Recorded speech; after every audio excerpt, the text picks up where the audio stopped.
The sun has gone down at Hangman's Hill, and the ghost at Misery Corner isn't walking tonight. So, welcome to the Weird Tales Radio Show, your weekly fix of ghost stories, urban myths, witchcraft, magic, and folklore. And now, here's your host, writer, award-winning journalist, best-selling author, and sometime werewolf hunter, Charles Christian. Hello and welcome to another episode of the Weird Tales Radio Show. I'm Charles Christian and thank you very much for tuning in again. The bulk of this show is given over to an interview with Mark Rees, the author of a new book called Paranormal Wales. That's Wales the country, I should add, not Wales the giant sea creatures. That's coming up in a few minutes, but first we have the concluding part of our interview with Matthew Alper, the author of the book The God Part of the Brain.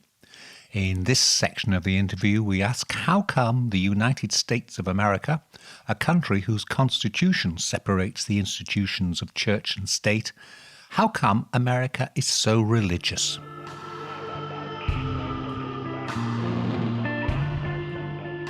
Since you wrote the book, which, as you say, was 23 years ago now, have your own views changed? I mean, other than the usual thing of any author that you read something, you think, oh, I'd write it differently now. But, have your own thoughts evolved? When I first self-published the book, because I quickly realized that the publishing world was going to continue to snub me, and I opened Rogue Press and I self-published the book. But I started getting on radio shows, and then the book started selling, and eventually I sold it to a publisher, and then it went into numerous languages, etc. But before that, when I had total control of the book, after my first edition, my thoughts were still evolving. Yeah. So, for instance, I think the chapter Why They're Atheists was not in the first edition, for instance, nor were other chapters. So within the breadth of about 5 years of having self-published, I went through like 6 editions. Yeah. I kept adding. Yeah. Then I sold the book, and I added one chapter to that. It was called Why is America So Religious? A Biohistorical Hypothesis. Mm-hmm. And that was the last thing that I added to the book. And that was in 2008. Yeah. If I had any strong feeling that there was something missing or that needed to be added, or I had a change of heart in any way, I would be calling the publisher and saying, I need to revise something. Yeah. But I have not come up with one original thought that I felt was essential to be added to the book since then. And I would say for the most part, nor have my feelings changed. So this very interview that I'm having with you now, I could have had in 1998 on a prior radio show where I'd be answering the questions, not in the same way, but in more or less similar terms. So, which means that my essential feelings on this topic has not changed really in any essential way since I wrote the book.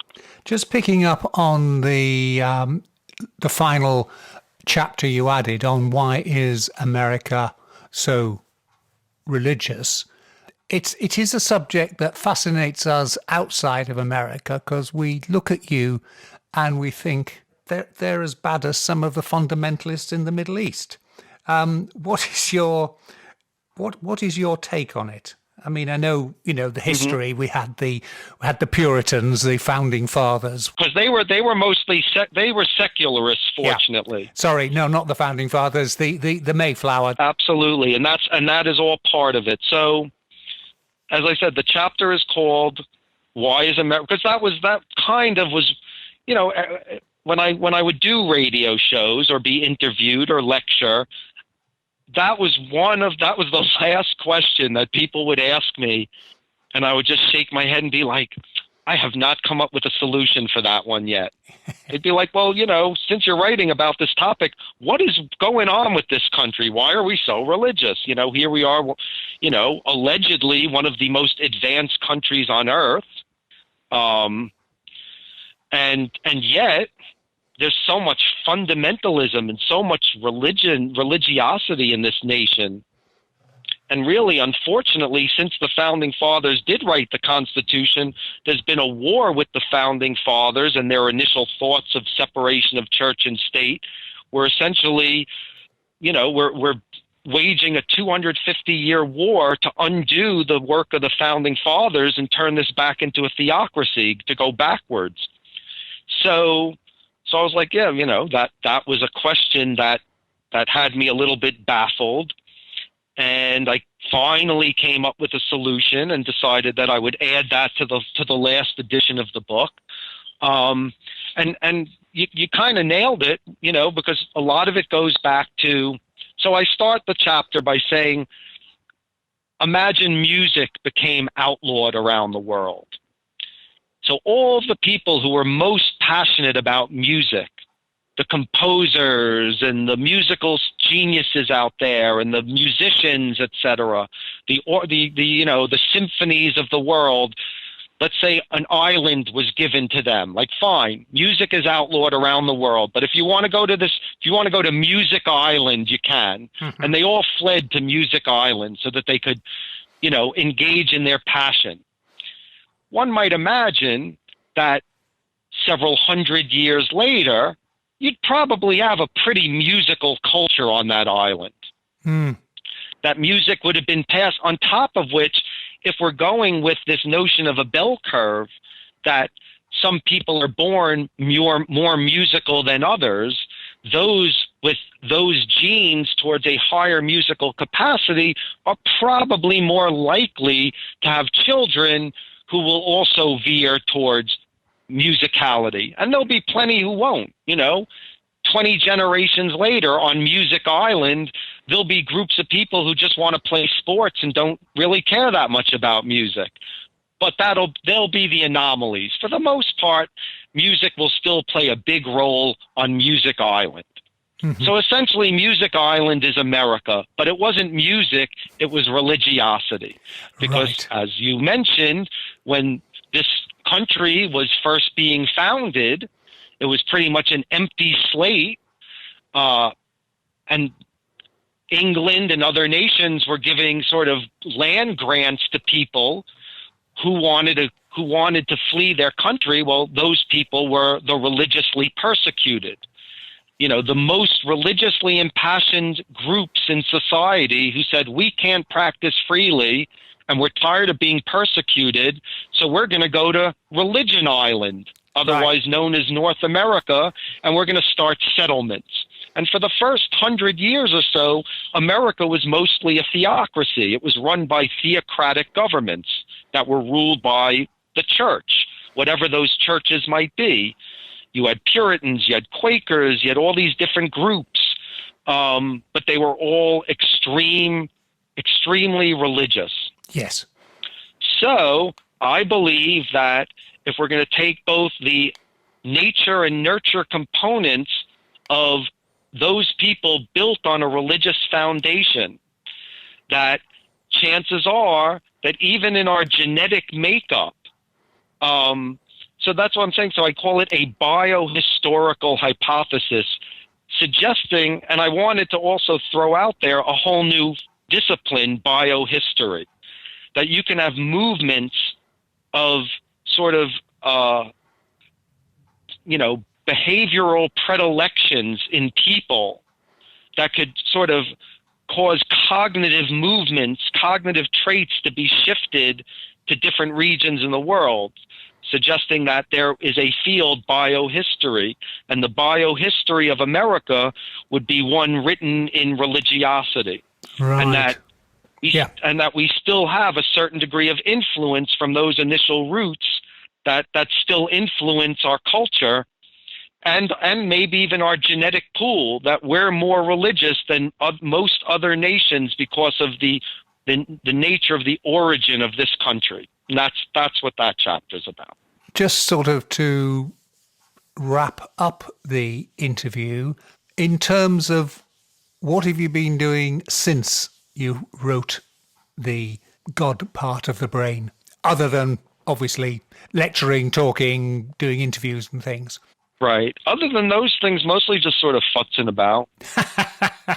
I don't believe in a God. I don't believe in an afterlife. I've now accepted that this is my one shot here on Earth. I want to have as much fun as possible. I enjoy creative, pursuits. I make art. I've written I've sold a few movies. I'm working on a novel now. It's historical fiction. I wrote a follow-up book to God Part, which is actually a prequel because people kept asking, well, why did you write this book? Sort of like your first question. So I wrote a book. I thought, actually I have a kind of interesting backstory. So I wrote a book called Icarus of Brooklyn. The subtitle is A Spiritual Quest Gone Wrong. Mm-hmm. Yes. But yeah, in a nutshell, futzing about. Nothing worthwhile to speak of. That's gonna be on your obituary. Didn't believe in God, spent his life futzing about. They can put it on my tombstone. Oh, that's brilliant. Thank you so much for having me on, and it's a pleasure to reach a British audience. I just want to note for whoever might be listening, again, the book is called The God Part of the Brain. The subtitle is A Scientific Interpretation of Human Spirituality. I did notice that on the UK Amazon site, due to my publisher's dereliction, there was a problem with orders. So they are now in the process of resolving that. So for anyone who is curious to order the book, please be patient. I was told that they would be available within the next 2 or 3 weeks. So you might have to wait a little. As much as you want to read it right now, you might have to wait a few weeks. So that's all. Just wanted to add that. Right. Well, Matthew Alper, thank you very much, and go enjoy your lunch. Thank you so much. You have a good day. Thanks a lot. Bye.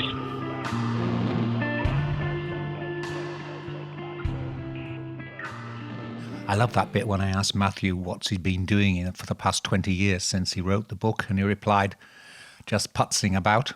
That shall be my new motto. Now for our main event, my interview with Mark Rees about Welsh ghosts.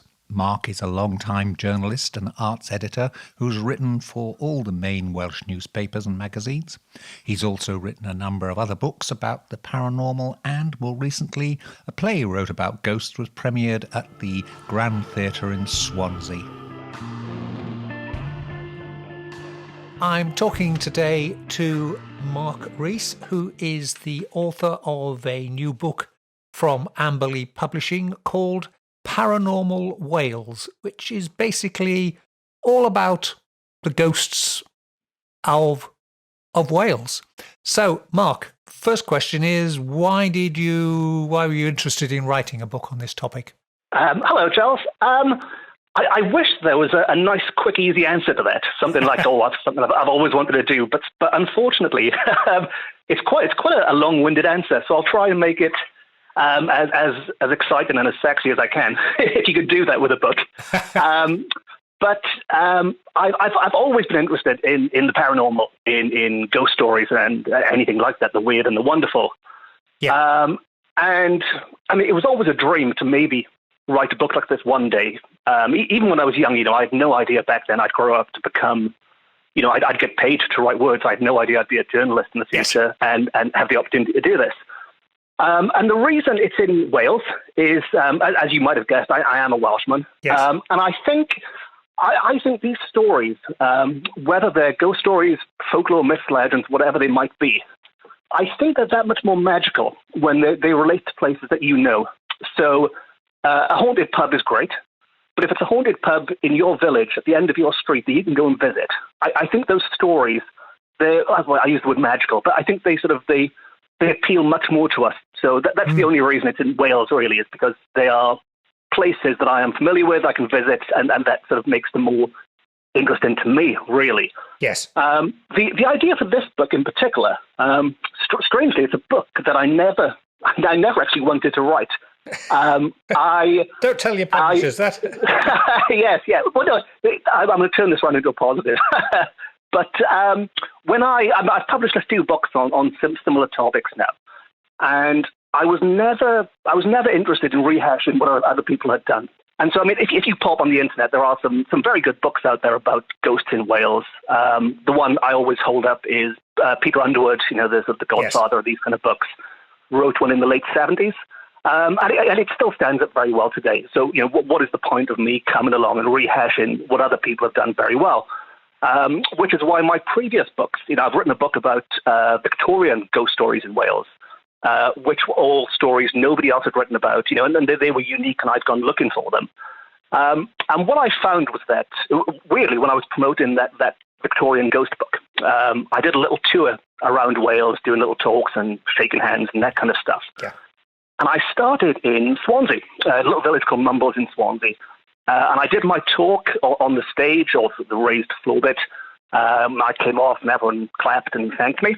And a lady said, I enjoyed your talk and I enjoyed your book, but you left out Oystermouth Castle. It's the most famous haunted place in Swansea. You've left it out of your book.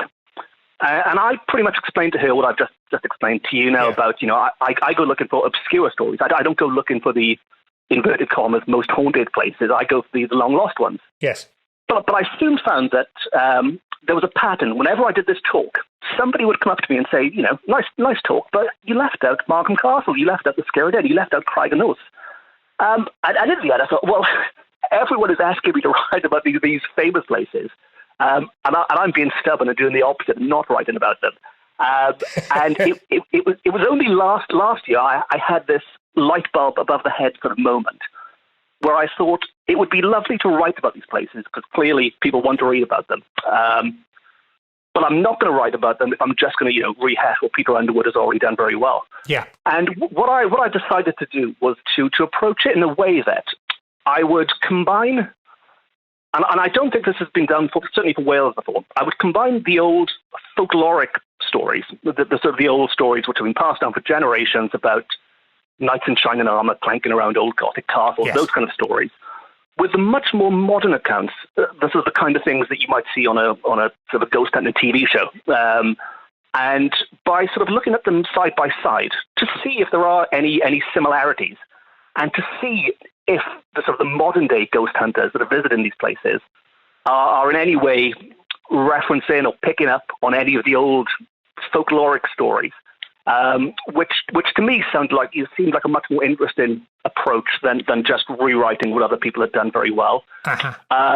And luckily, my lovely publisher said yes, go for it, and that the result is Paranormal Wales.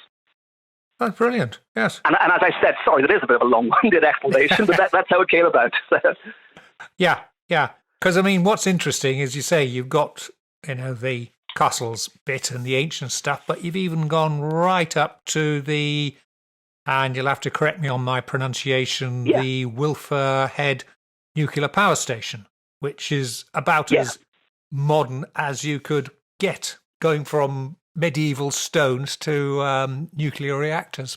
Yes, and the nuclear reactor, bizarrely, is said to be haunted by an opera singer. These things kind of jump around history in strange ways. But yes, that was very much my approach, was to look at the, combining the old. I keep using the Peter Underwood reference because he's probably the person who inspired me most in these. But combining the old Peter Underwood method with these modern day, nuclear type areas. You mentioned opera singers there. There does seem to be a bit of a tendency for opera singers cropping up in the book at old opera houses, the homes they had built and the like. What's the thing about opera singers in Wales then? Yes, well, you could say, well, it is all thanks to the sort of land of song reputation, which Wales has. And that reputation is something that Wales kind of picked up in the 19th century. And the opera singers in the book were in Wales in the 19th century. So there is that kind of link of song being a big part of the culture of the country at the time, which still is to an extent. But the opera singers are not Welsh opera singers, the ones who are said to be haunting the place. There is, I mean, the one you mentioned in the nuclear power plant in Oilva is the pronunciation of that right. one. In Oilva is, she was a New Zealander who came to England rather than Wales to where she was teaching at the end of her sort of operatic career. And she bought a holiday home in Wales, which is why she was always in Wales, sort of holidaying, and that's when deaths and ghosts and things came about. Yes. But the other sort of much more famous one was Adelina Patti, Madam Patti. Yes. And she lived in it was called Craigenose Castle. It wasn't a castle, but she had so much money she could call it whatever she wanted, really. And she could build turrets and things. She built her own opera house there. I mean, she was, sorry, excuse me again. Sort of as an example of how famous Patti was, Abraham Lincoln personally invited her to the White House to sing her trademark song for him there. It is said Queen Victoria, when she was in mourning for Prince Albert, actually came out of mourning temporarily to listen to Patti to find out what all the fuss was about, and then went back into the black lace and things again after she'd heard it. Yes. So Patti was as big as you can get. And to escape the paparazzi of the time, the Victorian tabloid press, yes, she found this sort of remote spot in the Swansea Valley to go and live, which was Craigenose Castle. And that is where all the haunting is supposed to take place now. And it's all centered around her theme song, which was called Home Sweet Home, from a very obscure opera that no one performs anymore.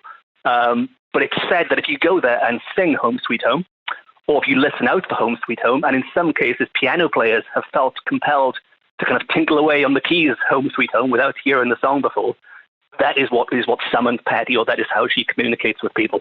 Keeping up with that, you've also got the Grand Theatre in Swansea as well. It has, and I'm glad you mentioned the Grand, actually, because that's one of my... the Grand Theatre is my second home. Well, it's not my second home at the moment. We can't go anywhere. Yes. I don't know when this is going out, but at the moment we're in lockdown. Yes. But when I started my writing career, my foot in the door, as it were, was as a theatre writer, theatre reviewer. And the Grand Theatre is my local theatre, so I know that place very, very well. And I've spent a lot of time there, sitting there in the dark, before and after performances, to get a real feel for what's going on there. Yeah. And the ghost. I mean, there's lots of theories and ifs and buts and maybes. One theory is that Adelina Patti, again from Craigenose Castle, is said to be haunting it. It's a bit of a tenuous link. Patti was there to open it 100 years or so ago, and there was a stone saying, as opened by Adelina Patti.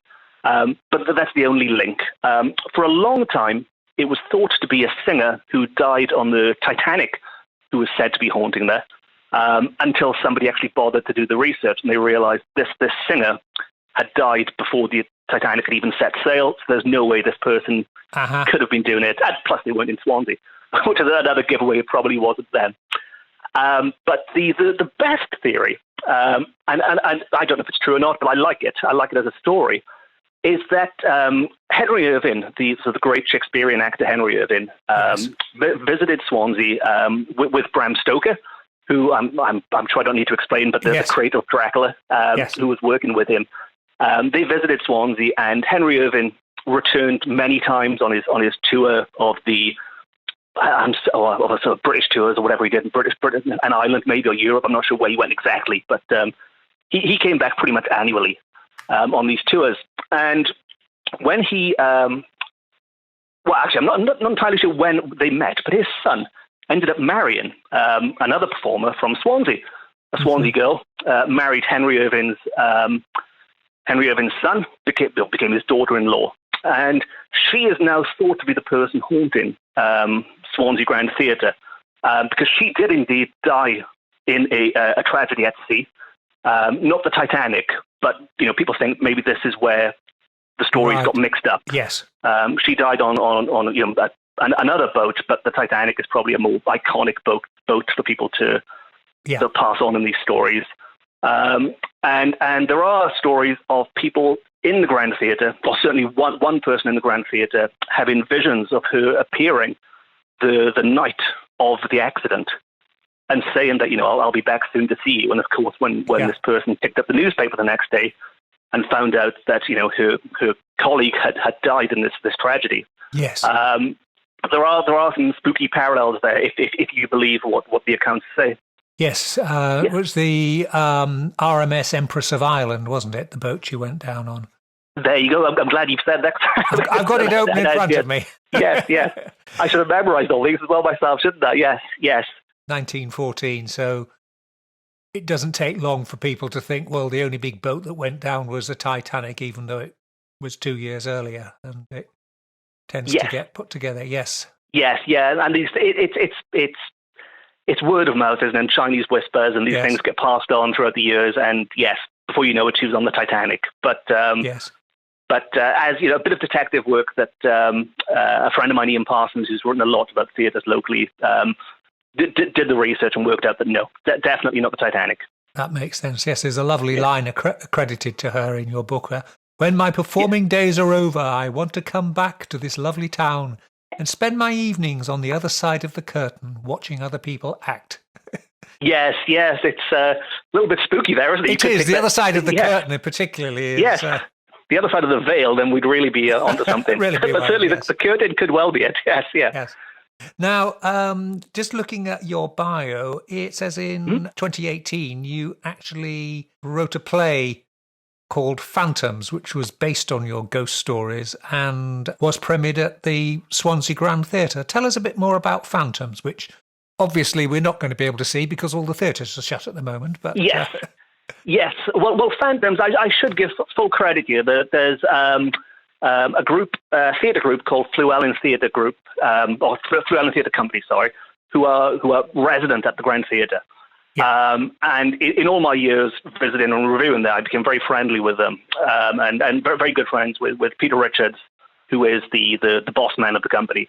And he very kindly, when I published my first ghost book called Ghosts of Wales, Accounts from the Victorian Archives, he had a chat with me and said, look, this would be great on stage. We can do this, this, and this. And so it was teamwork. I'm not going to pretend to be a script writer who sat and did it myself. It was very, very much collaboration with Peter taking the stories from the book and bringing them to life. But the idea was to make it almost like an old, not a Hammer, but a more sort of Amicus trilogy of spooky films. But using stories from the book, and they were strung together by very stereotypical Victorian-looking gentleman in a smoking jacket in his lounge chair, doing that. Was it real or was it not? Who knows? That sort of slightly tongue-in-cheek. Yes. I was pleasantly surprised that when it premiered, people, they laughed in the right places and they jumped in the right places. Which is all you could hope for, really. And the idea with the play was not to, it wasn't to terrify people. It was to have. I mentioned Hammer there. I'm a huge fan of Hammer films, and what I like about those, certainly nowadays, is while it's horror, it isn't the kind of horror that's going to keep you awake at night. Yes. You know what I mean? It's more sort of it's more good-natured horror yes. than. And that was very much the hope with Phantoms, and I think it's early days. It hasn't gone further than Swansea yet, but I hope if people, if it makes them laugh and jump, then that's pretty much job done with it, really. Yes. Talking on some of the ghosts in there, you've got one which is one you frequently see featured in anthologies of folklore and the like, and that is, and again, they're going to have to correct me on the pronunciation, Gellert's grave in Carnarvon, which is one of those stories that you hear about the faithful hound being slain by accident, but you're saying probably never ever happened at all. Yes. I thought the pronunciation was pretty much spot on there. Yeah, right. the dog is called Gellert, and it's based in a little hamlet. It's a beautiful place. If I had to sort of put my tourist hat on and say, if you visit in Wales, go to Bears Gellert. Bears Gellert translates Beers is Welsh for grave, and Gellet is the name Gellet. So the place's name translates as Gellet's grave. Right. And the story, would you like me to tell the story? Or yes. Yes. So the story behind Gellet's grave, Beers Gellet, is that Prince Llewellyn went out to hunt and left his son, so his baby, his son and heir, a very important baby, in the charge of his dog Gellet. And when he came back from hunting, he opened the door, and the scene was like something out of the Texas Chainsaw Massacre. It was just blood everywhere, blood covering the carpet and the clothing, and he saw the cot had been overturned and the baby was missing. And the dog, in the middle of it all, was sitting there with blood over its paws and its mouth. And he leaped to the conclusion, which I think a lot of people probably would when they saw this scene, that the dog had gone mad, had killed the baby, and in a fit of rage, he stabbed his dog in the side with his sword. The dog let out a pitiful wail. I mean, in the story, this is built up to be incredibly tragic, much more tragic than I'm making it sound now. But the dog lets out his final wail, dies, and with that wail, he hears a baby crying. And then when he goes and sort of explores the room, he finds that hidden underneath these bloody blankets and things is the unharmed baby hidden away. And next to the unharmed baby is the body of a giant wolf that Gellet had killed, protecting the baby rather than attacking the baby. And Prince Llewellyn was so sort of distraught by what he'd done that he was never the same again, and sort of erected this huge memorial to Gellet to make sure no one ever forgets the sacrifice of this dog. Which is a wonderful, wonderful story. It's a nice piece of folklore. Yes. The only unfortunate thing is it's rubbish. It's all made up and never happened. There are, so I've been told, sort of very, very similar stories across Europe. In Germany and in France and places where the dog's name is changed and the prince's name is changed, but it's the same outcome. And it is believed this story of Gellet was conceived by a local landlord in the 18th or 19th century, purely to drum up a bit more tourism, because at this time, certainly sort of, without going off onto a sort of history lesson too much, but when the French Revolution and things were at their peak, Wales became this hotbed of tourism because people couldn't go overseas anymore. Right. And people all came into Wales. And during this time, people got very creative. This is when, are you familiar with the very long Welsh name, the Llanfair Pwll Goch, that very long name? Yes. So that was invented about the same time as well for tourism, because obviously everyone went there just to have their photo next to this big sign or to stand next to it. A very similar thing with Gellet. It is said this story was invented then to draw the tourists to this little remote part of the Snowdonian Mountains. Ironically, nowadays you don't need to, because the tourists flock there anyway, just because it's a lovely looking place. Yes. But back then, it was one of the techniques to get people there. It very much established itself as part of the folklore. If you go there now, there's a statue of Gellet and things, and all the usual the tourist tat. You'll get a little keyring with a dog on it, and then it's pretty much dog central. Thanks to this story. But as I said, it's ironically need to do that because it's such a wonderful place anyway. Yes. You didn't really need to do that. Yes. I'm looking in your book, and there's even looks like a large stone there with a grave in front of it, or the grave markers in front of it. Yes, I mean the landlord even went so far as to actually build the memorial. So there are two tablets there, one in English and one in Welsh, which tell the same story. Underneath the trees, there's two trees above it. And that's very much become, like with the train sign, a destination point for tourists to go and visit and to pay their respects, I guess, to a dog that doesn't exist or never existed, And even the name of the village, I was saying Beard Gellet, which translates as Gellet's grave. I mean, even that they think is actually Cellet, who was a Saint Cellet. And in the Welsh language, words slightly mutate when they're combined. Yes. So they actually think Beard Gellet should actually be Cellet's grave, not Gellet, which would be a saint, which would make a lot more sense. But there Yes. you go. It's all, yes. You're listening to the Weird Tales radio show with Charles Christian. Of the ghost stories you have in the book, Which do you think is the most gruesome and scary of them? The scariest one ties in very nicely with your last question. Is one very close by to Gellert's grave, and I just want to make sure I get the name spot on for this. This is Cravloyn Hall, which is sort of on the outskirts of Beth Gellert, not far from the grave we just spoke about. Yeah. This is a story that I'm quite amazed that the National Trust actually published in the first place, because one of the things I found when I was sort of researching this is a lot of places, quite rightly, I sort of understand, don't want to be associated with horrible, bloody stories when they're trying to attract families to come visit them. Mm-hmm. So, obviously, you don't want to scare people and terrify people away. But I found this story originally in an actual official National Trust guide to their properties about Cravloyn Hall. And the background is that in the 19th century, a very wealthy Lord of the Realm, or some very well-to-do person, inherited the area and set out to make the most impressive sort of manor and estate that he could. He achieved that, but the problem was that when he moved on, nobody afterwards could afford to maintain such an impressive place. And sort of throughout the 20th century, it slowly became worse and worse until the 1960s. And a taxi driver from Manchester won the pools, came into a lot of money, and he'd always wanted to buy a property in the Snowdonian Mountains. And so he said, well, look, it might be a bit run down and a bit creepy and a bit out of the way, but I'll buy that property. And him and his wife moved in. And it was all okay for a decade or two.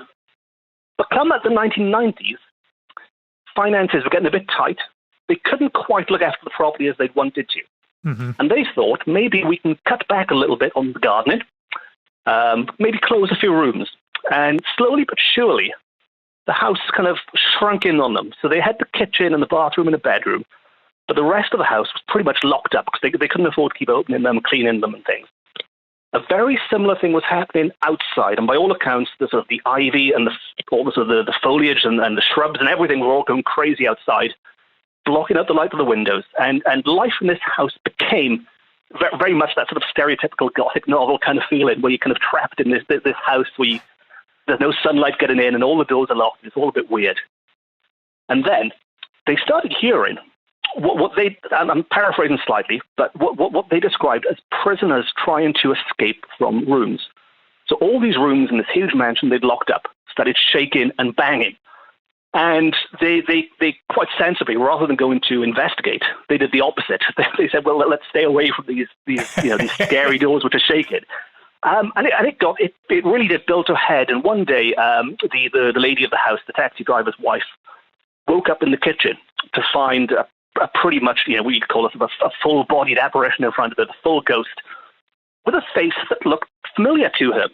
And this face, she realized afterwards, she recognized from one of the portraits in one of the locked-up rooms, mm-hmm. Which turned out to be the wife of the original owner back from the Victorian days, which pretty much sort of settled in her mind that this haunting is connected to the original owners in some way.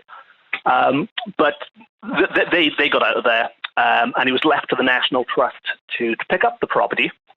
And as I said, this is the bit that kind of amazed me, because even if it's true, you kind of expect places to put a sheen over these things or to laugh it off.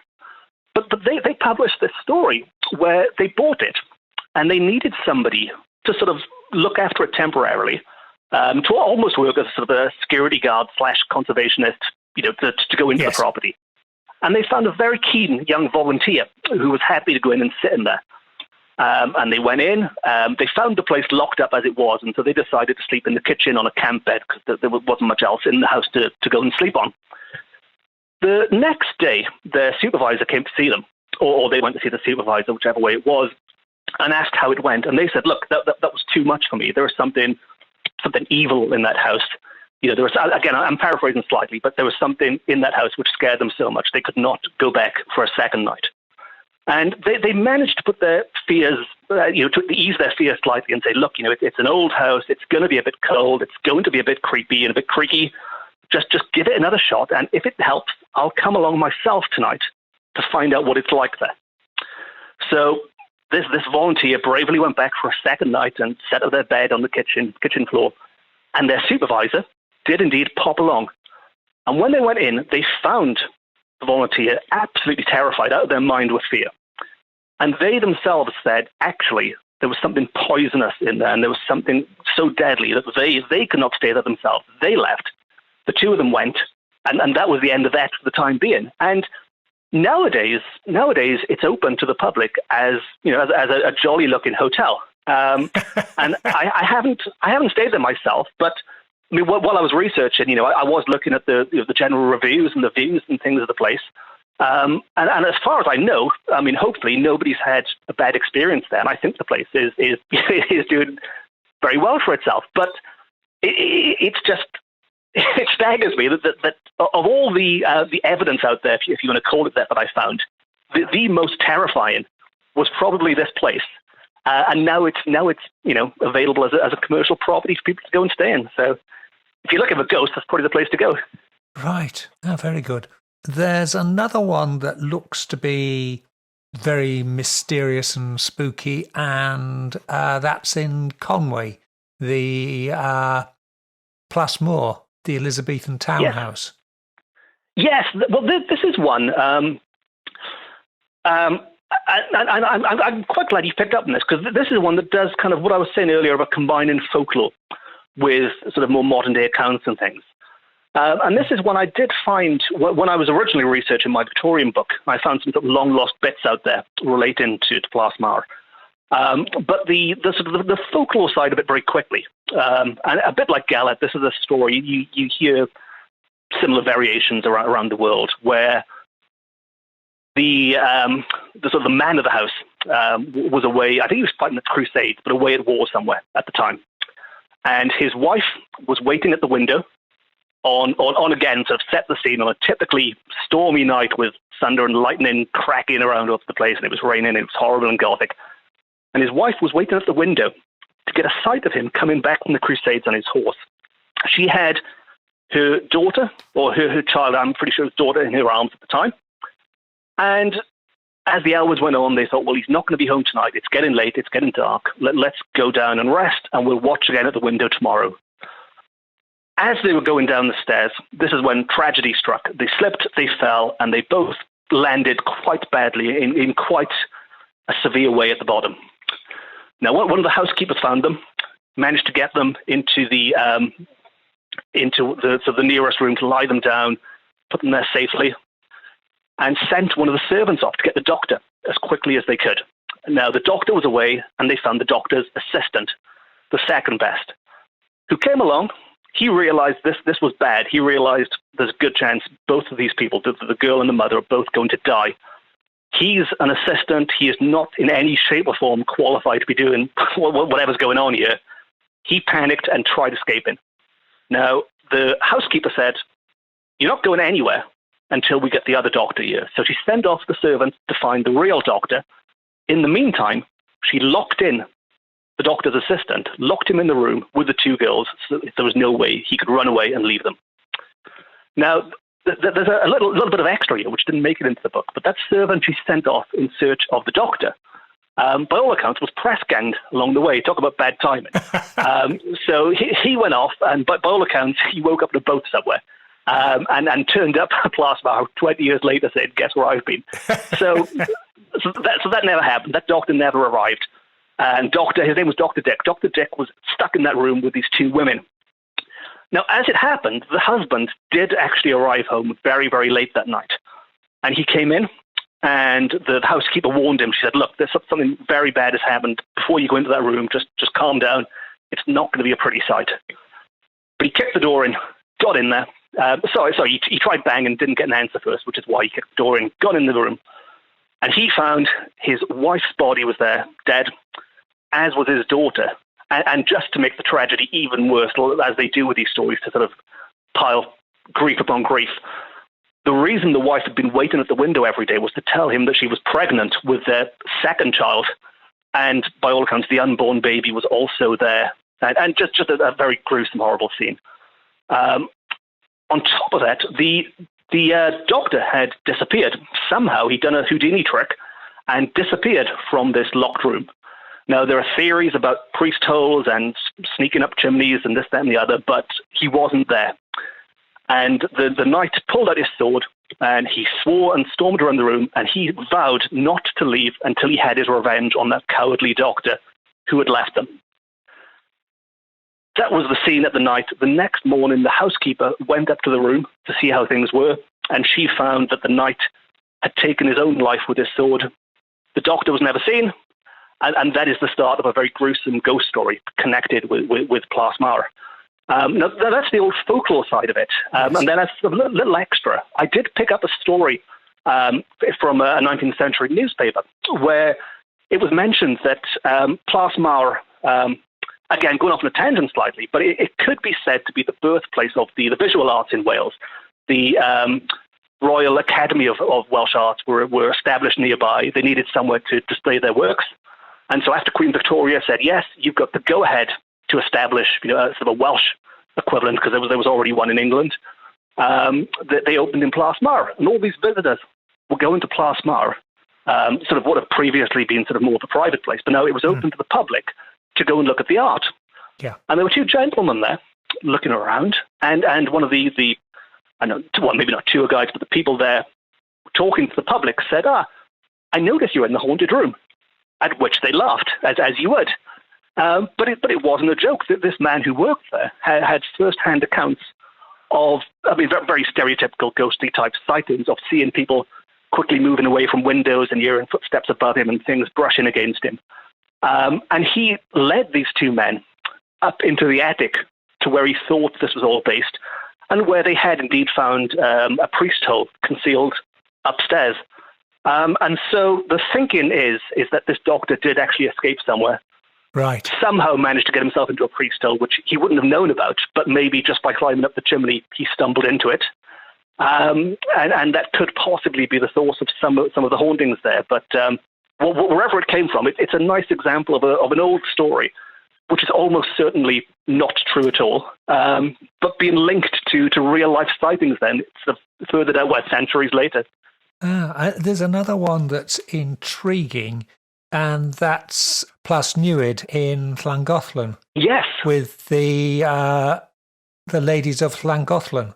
Yes, the ladies of Llangollen are... It's a very difficult one to put into words in a book, but they're considered to be the most famous, or maybe even the first lesbian couple in history. Now, because of the time, that was never made public. Yes. People look at it and they say, well, look, it's two women. They came over from Ireland to get away from whoever was giving them grief back home, and they found, a bit like Adeline and Paddy, they found a remote place in Wales to go and live in, and they became celebrities of sorts there. And the indications, people talk about their manly dress, about how they always had short hair when women were supposed to have long hair, and they wore trousers when women weren't supposed to wear trousers. All these things. Yeah. But I do need to be careful, because it was never said for certain. They certainly never said that they were in a relationship. So you have to be careful in how you word these things. Yeah. We're talking about the sort of 1820s, 1830s, aren't we, for this period? Yes. And they were very, very well known. It became their house became the stopping off point for people making their way pretty much from England to Ireland. So you had to cut through Wales to get there, and you went past their house. And so they've got quite a great list of people who went there. There's, I was quite impressed with the Romantic poets, people like Lord Byron and Percy Shelley stopped there. And you've also got members of royalty as well, all going past on the way. And their house became quite fantastic, because what they said was, you can all come and visit us, but if you come back a second time, bring us a gift, bring us an item that we can put on the house. And so they built up this sort of quite a sort of unique mosaic of sort of just intricate bits of design on the walls and things, which people had dropped off for them. Other people brought books, so their library stacked up quite nicely. But it just became, if you were anyone with any kind of status, whether royalty or high society, you went to see these women on your way to Ireland or on your way back from Ireland. And the reason we're talking about it is because they are now believed to be haunting their old property. And it's become a popular place with, for want of a better description, the kind of sort of most haunted TV show people like to go and investigate there, because it has this fascinating story about these two, incredible women who were there, and things. If you believe in such things, strange things do happen there when people are there with cameras investigating. And the most famous account, and it's a tricky one because it's a semi-fictionalized account. But if we take it as truth, there was one woman who visited Llangollen who had no idea who these women were. They'd never heard of them. But they encountered them near their house and spoke with them. And this is what made them believe that actually these ghosts might be true, because I couldn't have invented them because I didn't know who they were beforehand. Yes. And this is pretty much where the story comes from. This lady then published a book of her experiences with the ladies at Llangollen.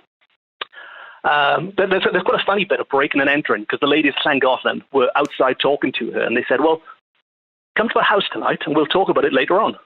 But at the time, the house was closed to the public. And so to carry on her conversation with two ghosts, this woman had to break and enter into the house. She broke the window, popped into the house, found the ghosts, had a chat with them, wrote it up and published the book, which to my mind is quite incriminating. But there you go. As far as I know, she didn't get arrested or anything for breaking and entering. But that did sort of sow the seeds, really, of these sort of ghosts being there. And as I said, if you believe in such things, it is quite a popular destination now for people to go to. And people do claim to be gathering all manner of evidence there. So yes, that's the ladies of Llangollen who again, even without the ghosts, I think are fascinating, fascinating characters regardless. I'm conscious I'm biting into your time. So one final question. Have you personally ever had any paranormal experiences? I've, if I have to say 100%, I would have to say no. I've been to lots of spooky places, obviously my research and things. And I've joined ghost hunting groups. There's a group called Cymru Paranormal I'm very friendly with, who I've been to places with. And things have happened that maybe I can't explain. And all the usual sort of, I've seen Ouija boards flying around the place and temperatures dropping and things being thrown around. Is any of that paranormal? I don't really know. The one, my favorite bit, and again, I'm not using this as evidence of the paranormal. My favorite bit was in Craigenall's Castle that we were talking about earlier, where the opera singer Adelina Patti is said to haunt. Yeah. I was there with a colleague / friend. He's both, and we were recording this short documentary about the place, which had nothing to do with ghosts. We were there to talk about the cultural aspects of the building, and we were down in the cellar. We had a camera pointing at us to film, and we had these light bulbs set up, as you see on sort of TV sets, and boom mics and things hanging over. And we were there ready to do a take. And I jokingly said to him, I said, look, you do realize we're in the haunted room right now, don't you? And he laughed. And as he laughed, these big light bulbs that were illuminating us, the light bulbs just all exploded. And we were casting the darkness. And I wish we still had the footage. He made them delete it, but the camera was rolling of him sort of jumping out of his skin when this happened. And you could say, well, maybe it was just dodgy electrics down in an old part of the building, and that's why the light bulbs blow. I don't know. But regardless of the real reasons, it's a great anecdote and nothing else. That's probably my favorite moment of spookiness. I love that. Right. Well, Mark Rees, it's been lovely talking to you. Hope the sales of the book go well. That's called Paranormal Wales. And what about the future? Any other, obviously we're all in lockdown where we're doing this recording, but any further books planned? Well, the lockdown is actually quite fortunate for me. Today's my first day in, is it furlough? Furlough the correct term for? Yes, I think it is, yeah. The 80% thing, yes. So it's been a bit crazy up until now. But today's my first day of this sort of government money as long as I don't leave the house.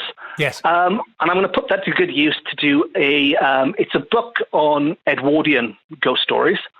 It sort of follows on from my Victorian ghost stories that I did. And I've also got, although this is a bit tricky now, It's a companion piece to Paranormal Wales coming out in November is the plan. I imagine that's going to change with the way the world is right now.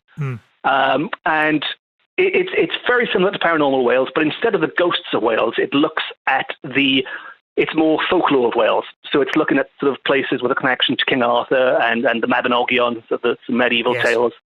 And so you're pretty much swapping ghosts for mermaids and dragons and giants and things. So that is my next book, and that's called The Illustrated Tales of Wales, which, fingers crossed, will be out in November. Well, good luck with that, and maybe we can talk about that nearer the time. That would be great, thank you. Until then, thank you very much indeed for your time. Thank you very much.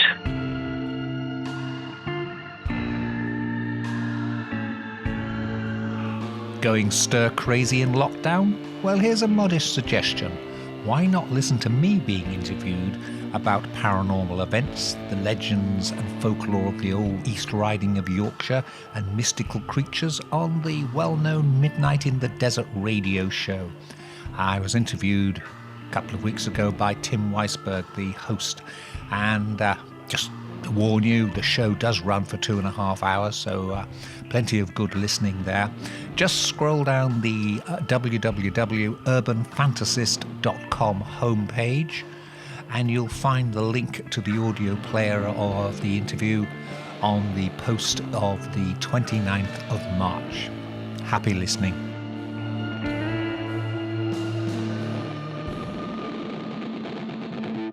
Almost out of time, but before I go, I'd like to say something about the coronavirus conspiracy theories that are now swirling around. The latest being the suggestion that 5G mobile phone radio masts are somehow connected to the spread of the virus. A suggestion which, incidentally, is a complete load of old cobblers and defies all common sense. Anyway, the point I'd like to make is you should check out the concept of Hanlon's razor.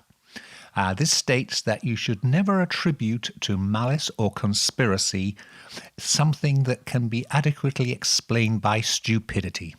Stupid people. There's a lot of them about.